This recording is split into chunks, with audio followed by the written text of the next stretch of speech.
পরবর্তী যে পরিক্রমাগুলো আমাদের চলছে ঈশান বাংলার পক্ষ থেকে, তো সেই সূত্র ধরে আমরা এখানে হাজির হয়েছি ধুলাইয়ে। আমাদের সামনে যিনি আছেন তিনি হলেন রাজন পালিত, এবং তার বিশেষত্ব হলো তিনি এই গোটা ধুলাই বিধানসভা এলাকায় কংগ্রেসের যে নির্বাচন পরিচালনা করা সেটা তিনি দায়িত্বে থাকেন। কোনো সময় তিনি সরাসরি পোস্টে থাকেন, কোনো সময় থাকেন না। এবং ধুলাই কংগ্রেসে তাকে ছাড়া ধুলাই কংগ্রেস এই মুহূর্তে চিন্তা করা যায় না, এরকম একটা জায়গায় তিনি আছেন এবং তিনি নির্বাচন পরিচালনা করছেন। তো আমরা এখানে জানতে চাইব ধুলাইয়ে তার দল কংগ্রেস কি ফলাফল করতে পারে, যেখানে বিজেপি বলছে তারা সবকটি আঞ্চলিক দুটি জেলা পরিষদ জিতবে, সবকটি আঞ্চলিক পঞ্চায়েত জিতবে, কংগ্রেস নিশ্চিন্ন হয়ে যাবে ধুলাইয়ে।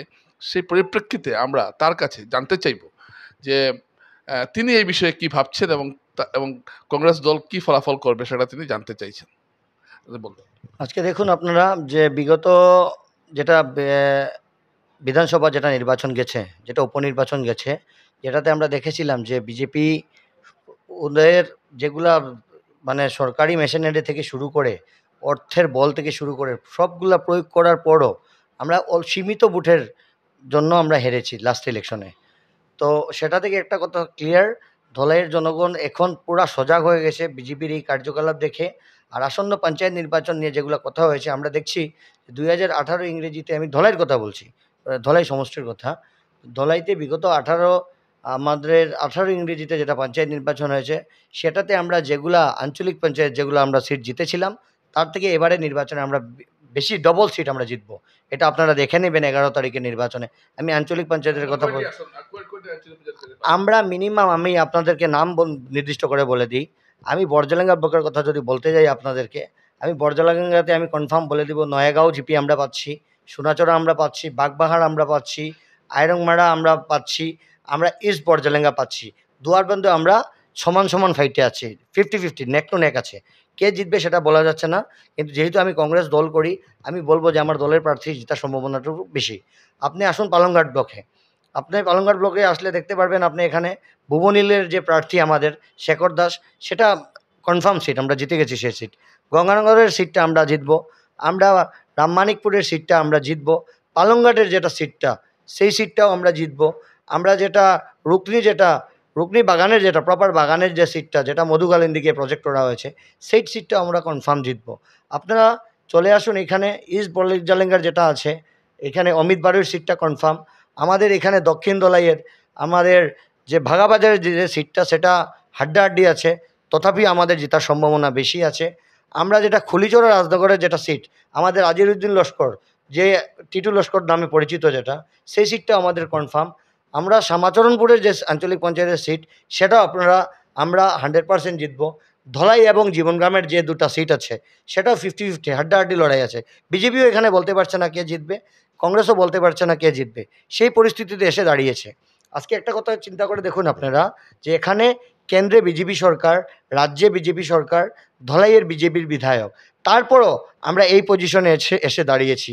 আমাদের যে সময় সরকার ছিল, কেন্দ্রে যখন আমাদের সরকার ছিল, রাজ্যে যখন আমাদের সরকার ছিল, ধলাইতে যখন আমাদের মন্ত্রী ছিলেন, তখন বিজেপি শুধুমাত্র 3টা সিট পেয়েছিল। আজকের দিনে আমরা বলছি 30টা আঞ্চলিক পঞ্চায়েতের মধ্যে আমরা 13 থেকে 14টা আঞ্চলিক পঞ্চায়েতের সিট আমরা জিতবো, তার থেকে বেশি হতে পারে। আর যদি ভগবান আমাদেরকে সহায় করে, আমি আপনাদের সম্মুখে বলতে চাই বর্জলেঙ্গা না হলে পালংঘাট 9টার মধ্যে 9টার মধ্যে 5টা লাগে, তো আমরা বর্জলেঙ্গা বা আঞ্চলিক পঞ্চায়েত আমরা ব্লক গঠন করতে খুব একটা কষ্ট হবে না, আমরা দেখছি হয়ে যেতে পারে, আমরা গঠন করতে পারি। তারপর আপনারা দেখুন ওনারা যেভাবে জোর দেখিয়েছে, আমাদের দারবির যে সিটটা, সেই সিটটা আমাদের অনিবার্য কনফার্ম ছিল, সিটটা আমরা কনফার্ম জিততাম। কিন্তু বিজেপি যেটা করেছে লাস্ট টাইমে, আমাদের ক্যান্ডিডেট ঠিক 3টার ভিতরে ঢুকেছে, কিন্তু ওনারা বলছে লাস্টে কি ইনস্ট্রাকশন এসেছে অফিসারের কাছে, এখানে একজন এসিএস একজন ম্যাডাম ছিল বসে, আমি গিয়ে জিজ্ঞেস করেছি 2 দিন পর যে আপনি কেন এরকম করলেন, তো বললো না আপনার ক্যান্ডিডেট লেট করে ফেলেছে, 2 মিনিট লেট হয়ে গেছে। আমি বললাম না আমার ক্যান্ডিডেট টাইমের ভিতরে ঢুকেছে, ওইটা যদি দিয়ে দিত দারবি সিটটা আমাদের কনফার্ম ছিল।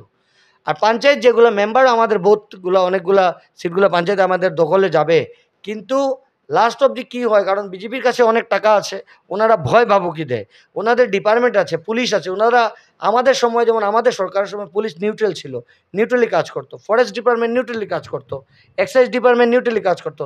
আজকে ওনারা নিউট্রালি কোনো কাজ করছেন না, ওনারা বিজেপি যেভাবে বলছে ওইভাবেই কাজ করছে। আশা করি ভালো কথা, আমাদেরকে আমরাও শিখছি। আচ্ছা, এই এই যে আপনি যে বলছেন কংগ্রেসের যে একটা বিজয় গাথা আপনি শোনাচ্ছেন, এটা বাস্তবে কতটুকু কি হয় দেখবো। কিন্তু আপনি যে আগামী 26-এর বিধানসভা নির্বাচনে কি এই যে আপনি যেগুলো বলছেন এর প্রভাব পড়বে? আপনারা একটা যে জিনিস ক্লিয়ার দেখে নেন যে ইলেকশন যেটা আপনারাও সমীক্ষা চালিয়েছিলেন বাই ইলেকশনে, ধলাইতে প্রত্যেকের আইভি রিপোর্ট থেকে সবগুলো রিপোর্ট বলছিল ধলাইতে বাই ইলেকশনে কংগ্রেস জিতেছে।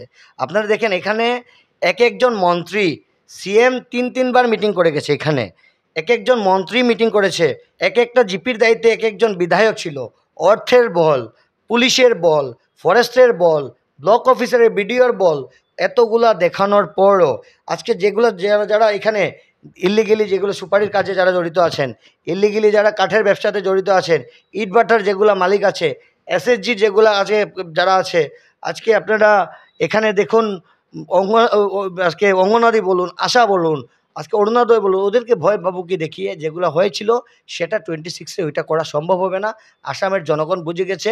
আসামের মাননীয় মুখ্যমন্ত্রী, আমি ছোট মানুষ, আমি মুখ্যমন্ত্রী সম্বন্ধে বলা উচিত না, কিন্তু আসামের মাননীয় মুখ্যমন্ত্রী আজকে দেখেছি, আজকে আরেকটা নিউজ, আসামের আমাদের যিনি অভিভাবক মন্ত্রী জয়ন্ত মল্লক বড়ুয়ার, ওনাদের যে বক্তব্য যে নারী জাতিকে নিয়ে, আসামের মাননীয় মুখ্যমন্ত্রী বলেছেন যে কংগ্রেসের পিরিয়ডে যেগুলো আমাদের মা বোনের চাকরি হয়েছে তাদের নাকি ওনাদের বিসর্জন দিয়ে, আমি বলতে পারবো না আমার মুখে, সেটা সুষ্ঠু সমাজে ভালো সমাজে বলা যায় না, নারী সমাজের সেটা অপমান উনি যেভাবে করেছেন সেটার জবাব জনগণ দিবে। আজকে আমার আরেকটা নিউজ দেখেছি যে জয়ন্ত মল্ল বড়ুয়া ইনচার্জ মিনিস্টার যেটা বলেছেন নারী জাতিকে নিয়ে, যে এখনের মেয়েদের হাতে বউদের যাদের ঘিনিয়ে মানে আসামিস বাতায় যেটা বলেছেন, মানে মহিলাদের যারা বউদের হাতে যেটা মোবাইল থাকে সেটা মানে সন্দেহজনক। কংগ্রেসের বিশিষ্ট নেতা, শিলচর জেলা কংগ্রেস সাধারণ সম্পাদক এবং কংগ্রেসের অত্যন্ত সিনিয়র নেতা জালাল আহমেদ মজুমদারকে আপনারা চেনেন। তাকে গোটা উপত্যকায় তিনি কংগ্রেসের একটা মুখ।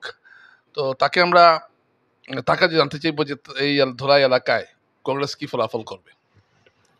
আমি দোলাই এলাকায় ধ্রুবজ্যোতিপুর কাছে কিছু জায়গায় আমাকে নিয়ে গিয়েছিল, এছাড়া অন্য কোনো জায়গায় যাইনি, কাজ করার তেমন সুযোগও পাইনি। তাই দোলাই এলাকার সঠিক যে মূল্যায়ন সেটা করতে পারিনি আমি, সেই ব্যাপারে আমি কোনো মন্তব্য করতে চাই না। আপনারা কোটি আঞ্চলিক পঞ্চায়েত জিততে পারবেন আশা করছেন?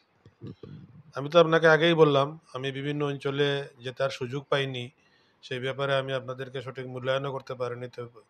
তবে আমরা যে সমস্ত, বিশেষ করে আমাদের যে পলিটিক্যাল অ্যাফেয়ার্স কমিটি ছিল, সেই পলিটিক্যাল অ্যাফেয়ার্স কমিটির উপরে কিভাবে জানি না কিভাবে পঞ্চায়েত ম্যানেজমেন্ট কমিটি বলে আরেকটা কমিটি করা হয়েছিল, এবং আমাদের কাছে যে নির্দেশ ছিল, আমাদের কাছে যে পরামর্শ ছিল, পলিটিক্যাল অ্যাফেয়ার্স কমিটি থেকেই মনোনয়ন দেওয়া হবে।